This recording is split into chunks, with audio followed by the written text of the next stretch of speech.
अस्सलाम वालेकुम। अपनी इस वीडियो के अंदर हम क्लास 11 की एक्सरसाइज 14.1 के क्वेश्चन नंबर 2 का पार्ट 4 सोल्व करेंगे। हमें रिक्वायर्ड है solve the following trigonometric equations, और ट्रिग्नोमेट्रिक इक्वेशन है कोस के थीटा इज इक्वल टू 1/3।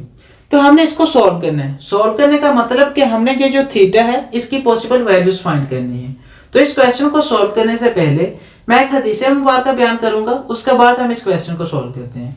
तो बुक सही मुस्लिम की 538 नंबर हदीस है कि यूनुस ने इब्ने शहाब से रवायत की कि अता बिन यजीद ने इन्हें खबर दी कि हमरान ने, जो हजरत उस्मान रजी अल्लाह तआला अन्हु का के आज़ाद करदा गुलाम है, इन्होंने बताया कि हजरत उस्मान रजी अल्लाह तआला अन्हु ने वजू के लिए पानी मंगवाया और वजू किया तो दोनों हाथों को 3 बार धोया, फिर कुली की और नाक में पानी डालकर नाक झाड़ी, फिर 3 बार चेहरा धोया, फिर 3 बार दायां बाजू कोहनियों तक धोया और फिर इसी तरह से बायां बाजू भी धोया 3 बार कोहनियों तक। फिर अपने सर का मसा किया, फिर 3 बार दायां पांव टखनों तक धोया, फिर इसी तरह से बायां पांव टखनों तक धोया 3 बार। फिर कहा, मैंने रसूलुल्लाह सल्लल्लाहु अलैहि वसल्लम को देखा था कि आपने इस तरह वजू किया जिस तरह मैंने अब किया है। फिर रसूलुल्लाह सल्लल्लाहु अलैहि वसल्लम ने फरमाया था कि जिस शख्स ने मेरे इस वजू की तरह वजू किया फिर उठकर 2 रकतें अदा की, इन दोनों के दौरान में 2 रकतों के दरमियान में अपने आप से बातें ना की, इसके गुज़िश्ता गुनाह माफ कर दिए जाते हैं। देखें कितना बड़ा अजर है सही वजू करना और वजू के बाद 2 रकतें नमाज पढ़ना। नमाज मतलब पढ़ लेना। इब्ने शहाब ने कहा, हमारे उलमा ताबईन कहा करते हैं कि यह कामल तरीन वजू है जो कोई इंसान नमाज के लिए करता है। तो वजू का यही तरीका है कि इसको सीख लें, इसी पर अमल पर रहें। अल्लाह ताला हमें सही वजू करने की तौफीक अता फरमाए, आमीन। अब हम क्वेश्चन की तरफ आगे बढ़ते हैं। तो क्वेश्चन में हमने थीटा की वैल्यू फाइंड करनी है। तो सबसे पहले क्वेश्चन को थोड़ा सा आसान बनाते हैं, क्योंकि यहाँ पर कोस स्क्वायर थीटा आ रहा है। तो सबसे पहले स्क्वायर रूट लेकर स्क्वायर को खत्म कर लेते हैं। तो यहाँ पर कोट थीटा किसके इक्वल आ जाएगा? अगर हम दोनों तरफ स्क्वायर रूट ले लें तो 1 का स्क्वायर रूट 1 ही होता है और 3 का स्क्वायर रूट साथ में आ जाएगा, तो 1/√3 आ जाएगा। और इसके साथ क्या आ जाएगा? प्लस माइनस आ जाएगा, क्योंकि हम जानते हैं कि जब स्क्वायर रूट आ जाता है तो साथ में प्लस माइनस आ जाता है। तो कोट थीटा इक्वल आ गया प्लस माइनस 1/√3 के। अब नेक्स्ट क्या करते हैं कि हम इसको tan में कन्वर्ट कर लेते हैं ताकि हमारा क्वेश्चन थोड़ा सा और आसान हो जाए। तो यहां से tan थीटा किसके इक्वल आ जाएगा? प्लस माइनस इसका इनवर्स होता है तो √3 डिवाइडेड बाय 1 आ जाएगा। तो ये हमारे पास क्या बन जाएगा? tan थीटा के इक्वल। अब यहां से हमने क्या करना है कि हमने अपना क्वेश्चन थोड़ा सा सिंप्लीफाई कर लिए। अब यहां से हम थीटा की वैल्यूज फाइंड करेंगे। तो थीटा की वैल्यू फाइंड करने के लिए सबसे पहले क्या करते हैं कि हम रेफरेंस एंगल को फाइंड करते हैं कि 0 से लेकर 90 तक फर्स्ट क्वाड्रेंट के अंदर ये जो हमारे पास वैल्यू आ रही है √3 डिवाइडेड बाय 2, tan थीटा कौन से एंगल के ऊपर ये वैल्यू देते हैं, इसको हम क्या कहते थे? Reference angle. सबसे पहले देखते हैं कि tan थीटा ये वैल्यू 0 से लेकर 90 तक कौन से एंगल के ऊपर देता है। तो यहाँ पर हमारे पास √3 डिवाइडेड बाय 1 है, तो हम जानते हैं कि ये साइन की वैल्यूज होती हैं 0 से लेकर 90 तक। 0 पे ये, 30 पे ये, 45 पे ये, 60 पे ये एंड 90 पे ये। और इसी तरह से ये कोस की वैल्यूज होते हैं 0 पे ये, 30 पे ये, 45 पे ये, 60 पे ये एंड 90 पे ये। अब हमने क्योंकि √3 डिवाइडेड बाय 1 बनाना है तो यहाँ पर साइन डिवाइडेड बाय कोस करें।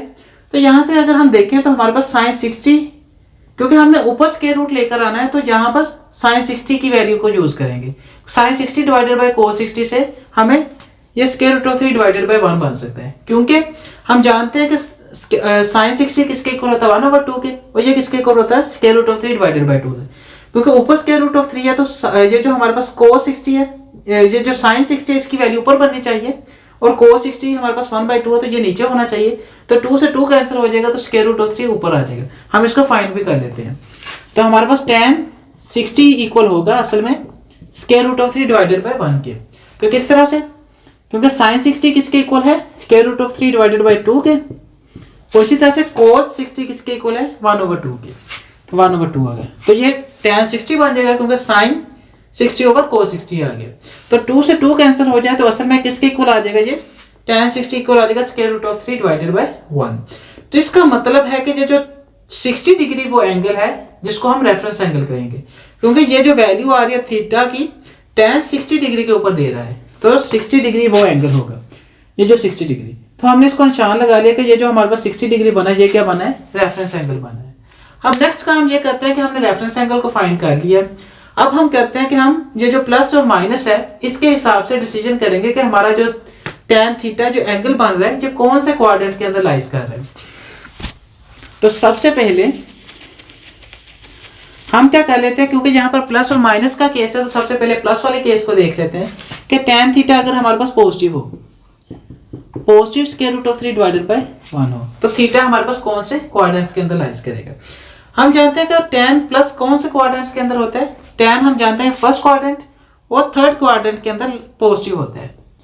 अब हम क्या करेंगे कि जो हमारे पास थीटा आ रहा है इन्हीं क्वाड्रेंट्स के अंदर इनको फाइंड करेंगे जिसमें ये पॉजिटिव वैल्यू देता है, क्योंकि यही वैल्यू ये वैल्यू पॉजिटिव इन्हीं के अंदर कहीं ना कहीं लाइज कर रही होगी जिनमें tan पॉजिटिव होते हैं। तो अब इनके अंदर अपने थीटा की वैल्यू फाइंड कर लेते हैं। तो सबसे पहले लिख लेते हैं कि tan थीटा इज पॉजिटिव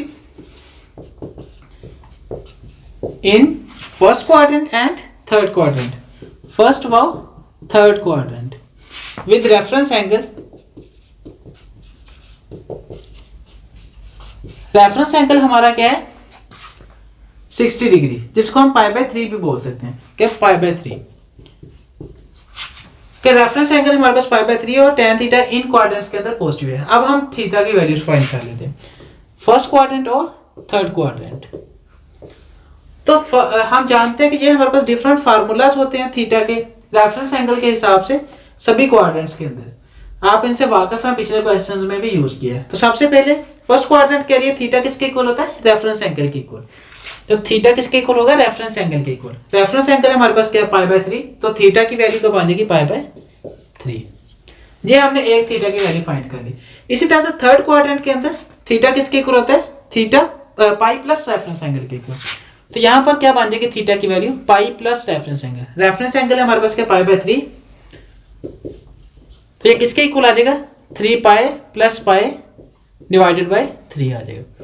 तो 4π/3 के इक्वल आ जाएगी ये वैल्यू थीटा की, क्योंकि यहाँ पर हमारे पास क्या बन जाएगी 4π/3 वैल्यू, यहाँ से हमने एलसीएम ले लिया। अब हमने थीटा की दो वैल्यूज फाइंड कर ली जब हमारे पास पॉजिटिव का केस था, tan थीटा पॉजिटिव के इक्वल था। अब इसी तरह से नेगेटिव वाला केस भी देख लेते हैं कि जब हमारे पास tan थीटा नेगेटिव के इक्वल होगा, क्योंकि हमारे पास यहाँ पर प्लस और माइनस दोनों आ रहे हैं। तो मैं तो इसी तरह से कर लेता हूँ कि अपने इसी क्वेश्चन को थोड़ा सा चेंज कर लेता हूँ, बाकी आप साथ में अलग से लिख लें कि जब tan थीटा हमारे पास नेगेटिव होगा। अब हम देखेंगे कि tan थीटा जब नेगेटिव होता है तो नेगेटिव कौन कौन से क्वाड्रेंट्स के अंदर होता है, क्योंकि रेफरेंस एंगल तो हमारे पास सेम ही रहेगा π/3, क्योंकि वो हम इस वैल्यू के हिसाब से देखते हैं, प्लस माइनस के हिसाब से नहीं देखते। प्लस माइनस सिर्फ डिसीजन करते हैं कि ये जो हमारे पास क्वाड्रेंट्स आ रहे हैं इनमें से कौन से क्वाड्रेंट के अंदर हमारी ये वैल्यू स्लाइस करेंगी। तो प्लस माइनस के लिए हम सिर्फ क्वाड्रेंट्स को देखते हैं। तो हमारे पास माइनस आ रहा है तो हम देखेंगे कि tan जो हमारे पास है वो नेगेटिव कौन कौन से क्वाड्रेंट्स में होता है। हम जानते हैं कि tan हमारे पास सेकंड क्वाड्रेंट और इसी तरह से फोर्थ क्वाड्रेंट इनके अंदर नेगेटिव होता है, बाकी दोनों के अंदर क्या होता है पॉजिटिव। तो हम लिख लेते हैं कि tan theta is negative in second quadrant and fourth quadrant. तो यहाँ पर लिख लेते हैं second and fourth quadrant with reference angle π/3। तो ये हमारे पास आ गया केस जब हमारे पास नेगेटिव है। अब सेकंड क्वाड्रेंट और फोर्थ क्वाड्रेंट के अंदर हम अपनी थीटा की वैल्यू को फाइंड करने की कोशिश करेंगे। तो सेकंड क्वाड्रेंट हमारे पास, इसी तरह से फोर्थ क्वाड्रेंट। सेकंड क्वाड्रेंट के अंदर